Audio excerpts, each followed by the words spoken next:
Hello, this is John Miyares from the USDA NASS Great Lakes Regional Field Office in East Lansing, Michigan.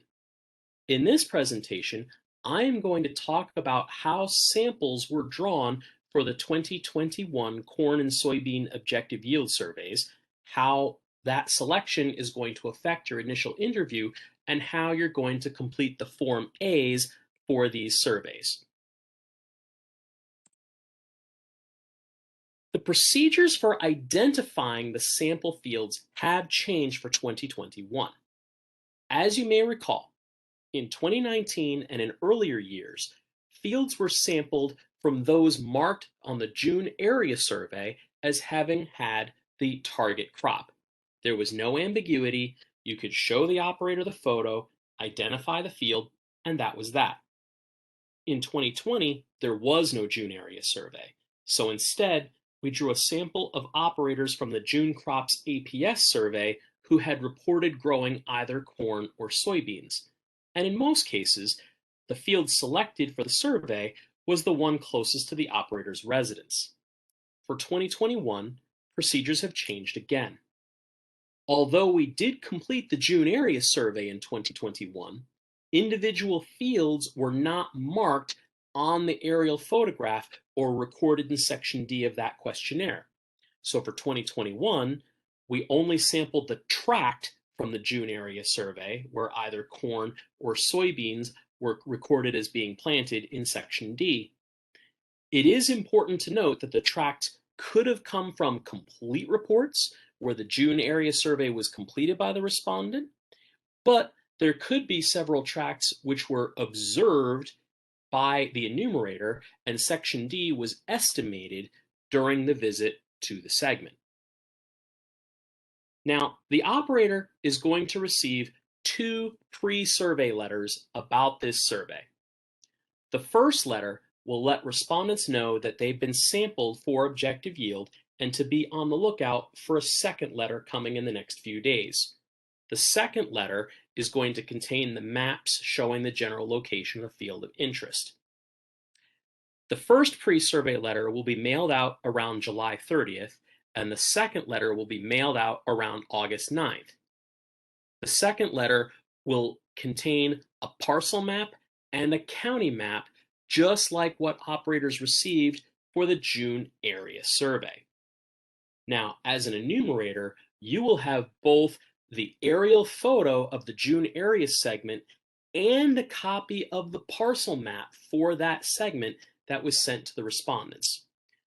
Before contacting the operator, you will need to take the time to match up the parcel numbers on the parcel map with the tract boundaries on the aerial photo in order to make sure that when you are discussing the location of the potential corn or soybean fields in the tract, you have the correct general location and you are selecting a field which is in the correct tract. Calling on the Form A's can begin as soon as you have completed your training for this survey, which will include reviewing all the materials on this website and participating in the mini schools facilitated by your supervisors. Unlike past years where we laid out the plots for even-numbered samples one month and odd-numbered samples the next, you will be expected to lay out all of your assigned samples in preparation for the field work that is scheduled to begin on August 25. The Form A is your initial contact with the operator.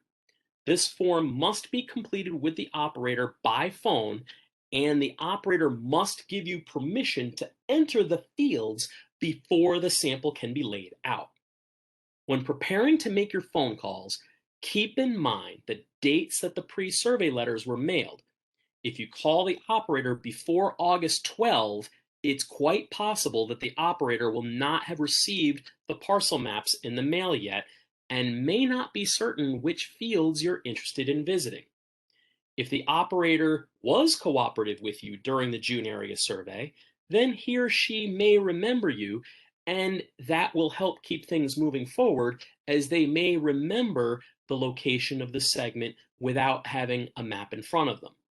If you call before August 4th, respondents may not have received the first pre-survey letter in the mail and may not know what you're talking about when you call them. Once you are able to contact the operator, your goal is to explain the survey purpose and obtain their permission to enter the fields and lay out the samples.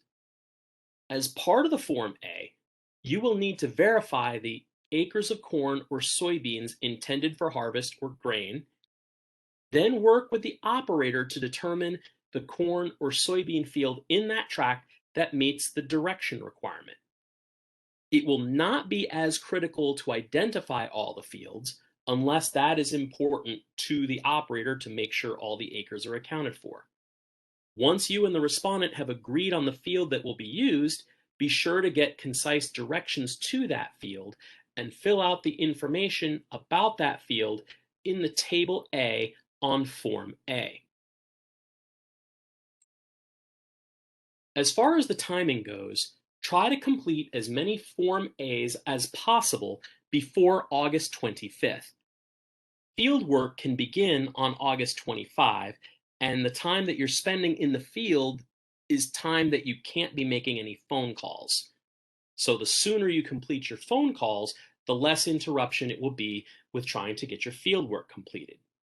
If you have a large number of samples to lay out, perhaps 10 or more, you may want to complete your Form A's by August 20th and then speak to your supervisor about the possibility of laying out some of the plots, but not doing any of the sample counts, a few days early.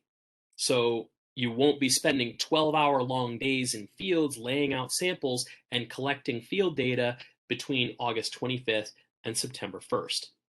Of course, if you are unable to contact the operator before August 25th, keep trying. If you can get permission to enter the field before September 1st, then you can still collect the data for the sample and not lose the first month's information.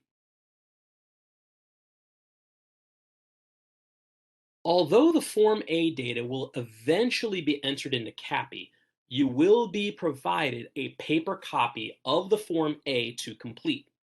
The form will have a lot of pre-printed information on it, including some administrative coding, the segment and tract number, the state, the POID, and the sample number. The only item you will need to complete on the front page is the date, which needs to be written in two places. First, in the blank space on the right-hand side where you are asked to complete the date, and second, in the blank space near the top where MMDD is indicated. In the second spot, the date should be written as a 2-digit month followed by a 2-digit day. For August 22, you will want to enter the date as 0822. Each respondent in the corn or soybean objective yield survey was in the June area survey, although not necessarily every operator completed the June area survey. The acres recorded in June as planted for all purposes in the tract will be pre-printed in the box on page 2. Do not change this number. Planting intentions may not have come to fruition, and it's also possible the tract was estimated or observed, so that number may not be correct to begin with. Any updates to the acreage must be entered into the cell for question 1, while acres intended to be harvested for grain would then be reported in the cell for question 2. Next, we need to identify the field in which you will lay out your sample. In Table A on the Form A, the sample number and a letter indicating a cardinal direction, which could be N for north, S for south, E for east, or W for west, will be pre-printed on the sample form. The sampled field will be one that is operated by the sampled target within the tract that is the furthest to the north, south, east, or west as indicated by the specified direction on the Form A. You will need to work with the operator to identify that field, then record information about that field in the first line of Table A, including total acres in the field, any acres in that field that will not be harvested to the target crop, along with an explanation of what those acres are for, and a written description that will help you find a particular field. From there, you will want to record the actual number of acres intended for harvest in that selected field by subtracting the acres that are not going to be harvested in column 4 from the total acres in the field recorded in column 2. In the example shown here, the field has 80.7 acres total, of which 5.7 acres includes roads and ditches. So subtracting 80.7 acres minus 5.7 leaves 75.0 acres in the sample field intended for harvest. Selecting the sample field might be one of the hardest parts of this process. You will need to work with the operator to determine which field to use. Of course, if there's only one field of the target crop inside the tract, then field selection is easy. If you have two samples that need to be selected, and there's only one field inside the tract, you can use the same field again, but you should use a different starting corner. If an operator has two fields and three samples, then the third sample will need to use field 1 again. However, this situation should be rare. If the operator has several fields within the tract, you will need to work with the operator over the phone to determine which field to work in. If you run into an ambiguous situation, for example, if you have two fields that could potentially qualify as the northernmost field, then you will want to rotate clockwise and choose the northeasternmost field within the tract. Please refer to the interviewer's manual for more information on field selection. As a bit of advice, don't get so hung up on trying to identify the field over the phone that you end up losing the sample. While the field information is critical to the statistics we're trying to set, and getting the field in the correct extreme direction will help to promote the randomness of that selection, it is more important to get permission to enter the fields. At worst, we can clarify the field details later. Be sure to pay attention to the rounding expectations on the Form A. Values in Table A all have an implied decimal point, so all acre values need to be rounded to 1 decimal place. If you were provided the acres as a whole number, for example, 25 acres, be sure to record the value with a 0.0 at the end so it won't get accidentally recorded as 2.5 acres. If the operator provides the acres to 2 decimal places, be sure to round the value to 1 decimal place. Remember, when rounding, if the second digit after the decimal place is less than 5, perhaps 0, 1, 2, 3, or 4, you will want to round the first digit downward. If the second number after the decimal point is 5 or greater, you will want to round that first digit after the decimal place to the next highest digit as shown in these examples on this screen. Of course, if there are 0 acres to record, you can leave that cell blank. The planter row width setting is asked for on the Form A for both corn and for soybeans. But please keep in mind that item 4 on the soybean form will ask for the planter row width setting in inches and tenths of inches. If the planter row width setting is 7.5 inches for a soybean field, then the value in the cell for question 4 should be recorded as 7.5 inches. For a planter row width of 15 inches, then the value should be recorded as 15.0 inches.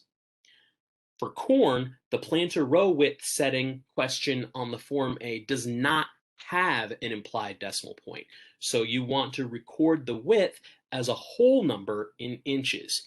So if the planter row width setting is 30 inches, you will want to enter the whole number 30 in the cell on question 4, not 30.0. In a twin row planting configuration, corn is planted in paired rows, usually between 7 and 8 inches apart on 30-inch centers. This will leave a middle row of something between 22 and 23 inches. Twin rows present challenges for counting rows, determining row space measurements, and recording plant and fruit counts for the purposes of the objective yield surveys. Make sure you take notes when you see a twin row configuration in your sample field. For our purposes, each set of twin rows will be considered one row. Here's an illustration of twin rows. In this case, the planter row width setting is 30 inches and the twin rows are 7.5 inches apart. During the Form B presentations, more details will be provided on how to lay out units where the field is planted in twin rows. Here is another good picture of twin rows. Each set of twin rows here is approximately 7.5 to 8 inches apart, and each set of twins should be considered as one row. In question 5 on both the corn and soybean Form A, you are asked on what date was planting complete in the sample field. The date should be filled in as a 2-digit month and a 2-digit day. For example, if planting was completed on May 18, you would want to enter 0518 into the appropriate box. Do not put a slash or a dash between the month and the day.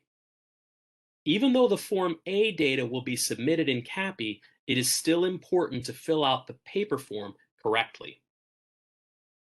Question 6 on the soybean Form A asks about the variety of soybeans planted in this field. You will be provided with a catalog which will associate codes with soybean varieties. Enter the code in the box provided for question 6. If the exact variety is unknown, enter what information you are able to obtain as a comment in CAPI and leave the box blank. Perhaps you're able to obtain the brand of soybeans, but not the specific variety. Any notes you can provide will be helpful. Even the farmer's best guess will do if the variety is unknown. Question 6 on the corn form and questions 7 and 8 on the soybean form are state-specific. There's a question about irrigation that is only asked in Kansas and Nebraska, while the soybean form asks a question about the maturity of the soybeans in the sampled field that only needs to be asked in Arkansas. In most states, these questions are not relevant, so if we're in one of those states, those questions should be skipped. Now, the all-important question which must be answered is whether the operator will allow you permission to enter the field to do the work. And if the sample number is a multiple of 4, to allow you to come back to do a gleaning sample after harvest is complete. The questions are comparable between the corn and soybean forms, except that the soybean form also asks about sharing data with the United Soybean Board. The question ensures that the farm knows what may happen with the samples that are removed from the field. Now, it's possible that the farmer will complete the Form A, but will not allow you to enter his or her fields. This tends to be more common with corn and soybeans that are grown for seed. In this case, the Form A could be considered complete with status code 1, but the Form B will be a refusal, which is status code 7. If the operator refuses to allow entry on Form A, then the Form B will not be populated to CAPI to complete in subsequent months. Both the corn and soybean Form A's ask whether pesticides containing organophosphates will be applied to the sample fields. This question is extremely important because safety is our highest priority and organophosphorus compounds are extremely dangerous. Please try to obtain this information while completing Form A with the operator. Ask for the latest application date and the spraying schedule and write this information down on your kit envelope. If it is not safe to enter a sample field in a given month due to recent spraying of organophosphorus compounds, then submit the Form B for that sample for that month as inaccessible and leave a comment to explain the situation. Please also note that there is a similar question asked on the Form B that is related, but the questions are independent of each other. One of the last questions on the Form A for corn asks whether the operator intends to harvest the field as high moisture corn. This can serve as a guide to help reduce the potential for a lost sample, as the high moisture corn might get harvested at a much earlier date than corn that is allowed to dry down in the fields.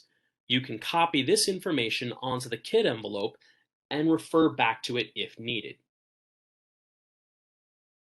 After completing the interview, make sure to record the respondent's name as well as your enumerator number and name.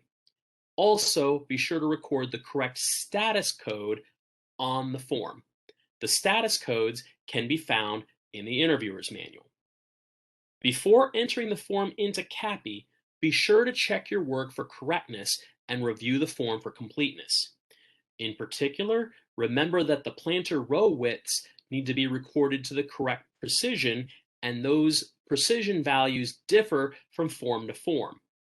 For corn, the row width needs to be recorded to a whole number, while in soybeans, the row width has to be recorded to 1 decimal place.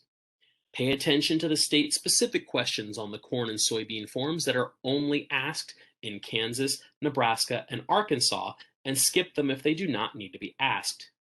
Be sure to get clear acknowledgement from the operator regarding entering the field to do the survey work, being able to return to those fields after harvest to take the gleaning sample, and for soybeans, if sample information can be shared with the United Soybean Board.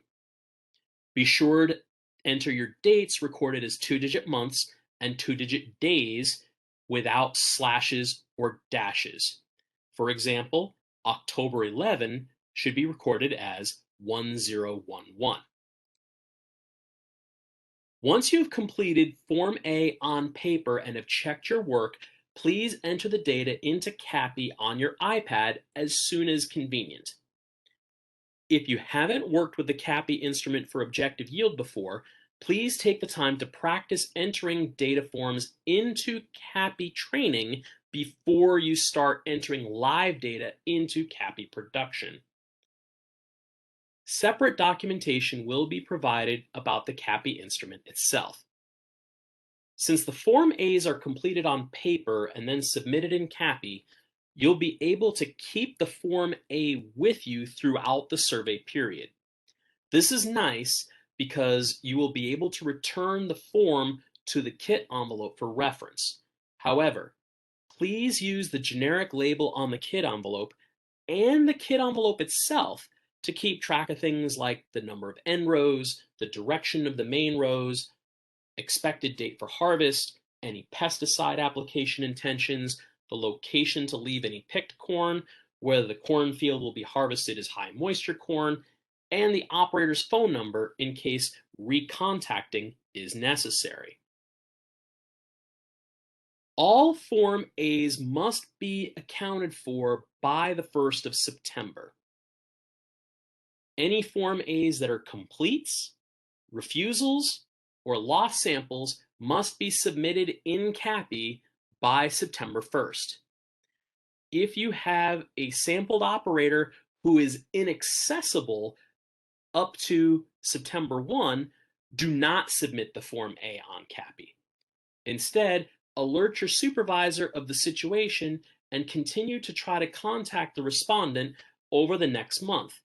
If you can complete the Form A before September 24th, you may be able to lay out the plot and collect further data for a Form B between September 24th and October 1st.